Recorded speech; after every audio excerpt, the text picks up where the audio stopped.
मुंबई में एक ऑटो चलाने वाले भैया ने मुझसे कहा कि मैं लोन लेकर करोड़पति बना हूं। और ये सुनते ही मेरे कान खड़े हो गए, क्योंकि मेरे पिता ने हमेशा मुझे सिखाया था कि कभी भी लोन मत लेना, क्योंकि अगर लोन लोगे तो बर्बाद हो जाओगे। ये दोनों ही व्यक्ति अपनी अपनी जगह पर सही थे और ये बात मुझे समझ में आई जब ऑटो वाले भैया ने मुझे पूरी बात बताई। आज की वीडियो में हम जानने वाले हैं कि लोन लेकर कोई व्यक्ति अमीर कैसे बनता है, ये लोन क्या है, गुड लोन क्या होता है और बैड लोन्स क्या होते हैं, अच्छा लोन क्या होता है और बुरे लोन क्या होते हैं, लेवरेज से कोई इंसान अमीर कैसे बनता है और बड़े लोग इसका फायदा कैसे उठाते हैं, और सबसे इंपॉर्टेंट कैसे एक ऑटो वाला 25 ऑटो का मालिक बन गया।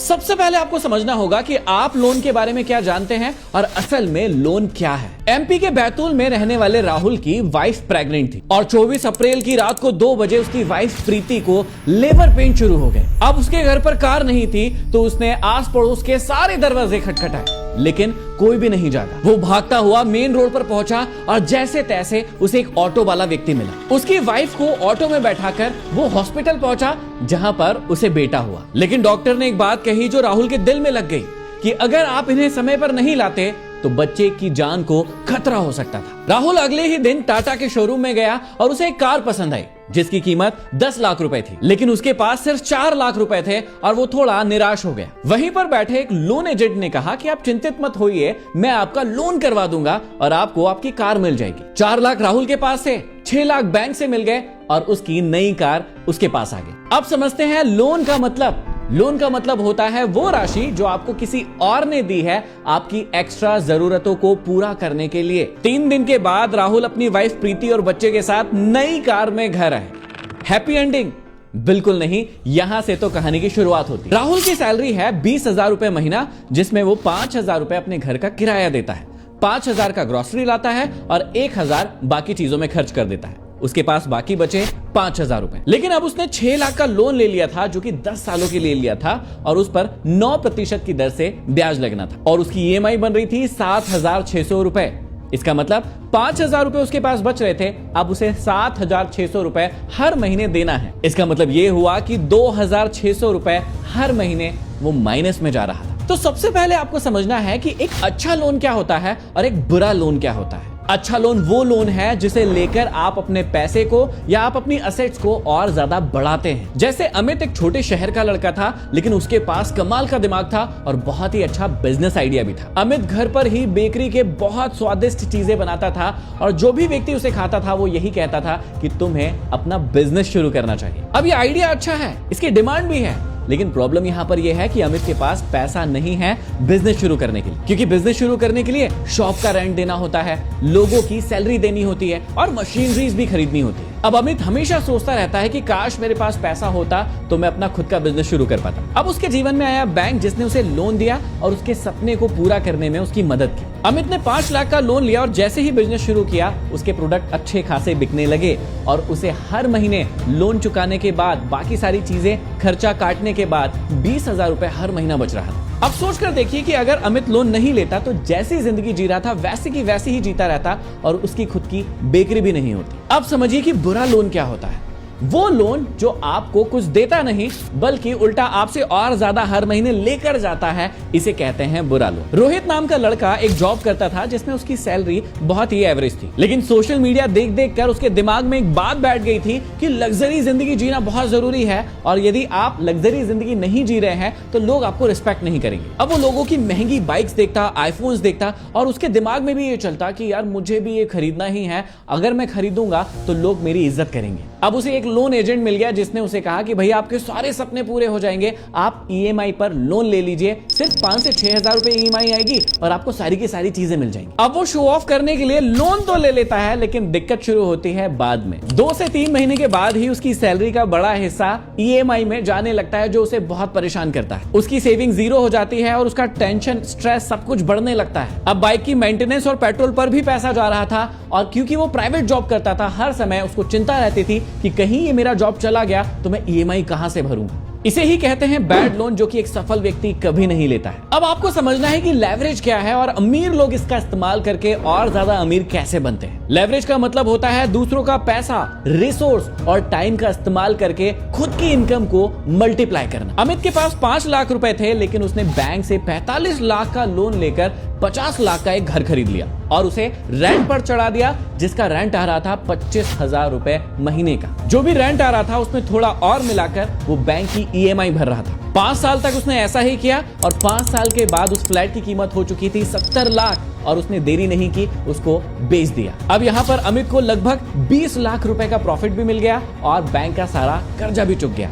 इसे ही कहते हैं लेवरेज से अमीर बनना। एक बार मैं मुंबई में एक ऑटो में घूम रहा था। वहां पर ऑटो वाले भैया ने मुझसे पूछा कि आप क्या करते हैं। मैंने कहा मैं एक मोटिवेशनल स्पीकर और लाइफ कोच हूँ। उस भैया ने कहा कि मेरी स्टोरी भी बड़ी ही इंस्पायरिंग है। मैंने कहा वो कैसे? मैं उन्हें बहुत गौर से सुनने लगा। उन्होंने कहा कि मुंबई में मेरे 25 ऑटो चलते हैं और शुरुआत मैंने एक ऑटो से की थी। 1 सेकंड के लिए तो मुझे भरोसा नहीं हुआ, लेकिन जैसे जैसे कहानी आगे बढ़ी मुझे सारी बात समझ में आई। उन्होंने पहले एक ऑटो लिया जो वो खुद चलाते थे। उसके बाद उन्होंने लोन पर एक और ऑटो लिया जो उनके भाई को चलाने के लिए दे दिया। भाई के ऑटो की इनकम से वो ईएमआई भरते और कुछ पैसा सेव करते। जब उन्होंने बैंक का पूरा लोन भर दिया तो बैंक ने आगे रहकर उनको कहा कि आप और लोन ले सकते हैं और अपने बिजनेस को आगे बढ़ा सकते हैं। उन्होंने एक और ऑटो ले लिया और उसको भी रेंट पर चढ़ा दिया। आज उनके पास 25 ऑटो है। लेकिन सबसे मजेदार बात ये लगी मुझे कि वो आज भी ऑटो चला रहे हैं ताकि खुद का पैसा खुद से कमा सके। अब आपको समझना होगा कि गुड लोन में कौन कौन सी चीजें आती हैं जो आपकी असेट्स बना सकती है और बैड लोन में कौन कौन सी चीजें आती हैं जो आपकी लायबिलिटीज बन जाएगी और आपको बहुत परेशान करेगी। तो सबसे पहले आते हैं गुड लोन में, जो कि आपकी असेट्स बनेगी, जिसमें पहला है आपकी प्रॉपर्टी। जब आप लोन लेकर कोई भी प्रॉपर्टी लेते हैं अच्छी लोकेशन पर जहां पर प्रॉपर्टी अच्छे से रेंट हो सकती है, तो वो आपकी असेट्स बनती है। आप लोन ईएमआई जो होती है वो उसके किराए से चुकाते हैं और वो धीरे धीरे करके अपना वैल्यू भी बढ़ाती है। दूसरा, आप जब भी अच्छे एजुकेशन के लिए लोन लेते हैं तो वो भी आपकी असेट्स बनेगी फ्यूचर में।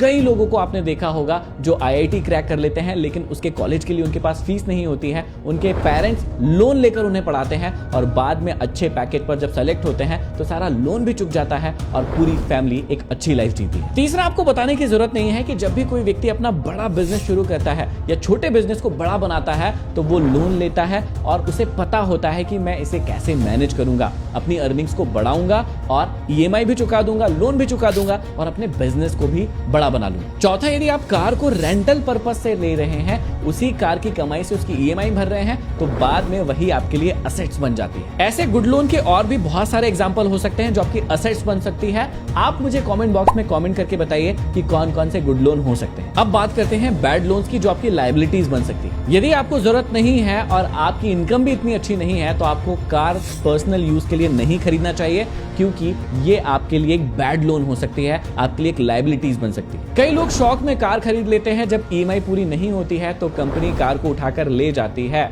सोचकर देखिए, जब कार ली थी तो जितनी खुशी आपको उसे समाज को दिखाने में हुई थी, जब वही समाज के सामने आपकी कार ले जाएंगे तो कितना मेंटल प्रेशर आप पर आएगा। कई कंपनीज आजकल वैकेशन के लिए भी लोन दे रही है कि आपको घूमने जाना है, पैसा नहीं है, हमसे लोन ले लीजिए।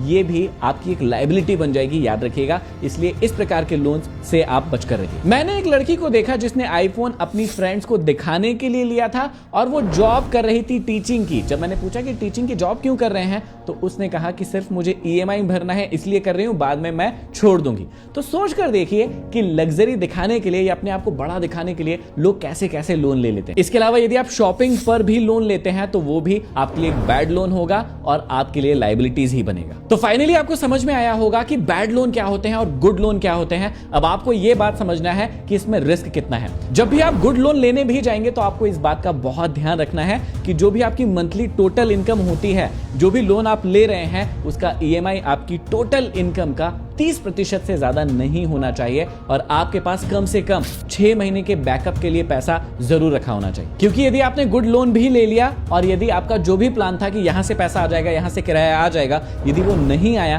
तो आपके ऊपर एक बहुत बड़ा बर्डन बढ़ सकता है। तो इसलिए आप इन सारी चीजों को भी ध्यान में रखिए। लोन तभी लेना चाहिए जब रिटर्न कंफर्म हो। यदि कंफर्म नहीं है तो लोन नहीं लेना चाहिए, चाहे वो गुड लोन ही क्यों ना हो। अब सबसे पहले इस वीडियो को उस व्यक्ति को शेयर कर दीजिए जो अभी लोन लेने वाला है और उसे नहीं पता है कि गुड लोन या बैड लोन क्या होता है। कमेंट बॉक्स में आप भी कमेंट करके बताइए कि अभी तक आपने कौन कौन से बैड लोन लिए हैं। और चैनल पर अगर नए हो, सब्सक्राइब नहीं किया तो कर लीजिए, ताकि ऐसे ही इंफॉर्मेशनल और मोटिवेशनल वीडियोस आपको हमेशा के लिए प्राप्त होते रहें। अगले वीडियो में फिर मिलते हैं, तब तक के लिए धन्यवाद।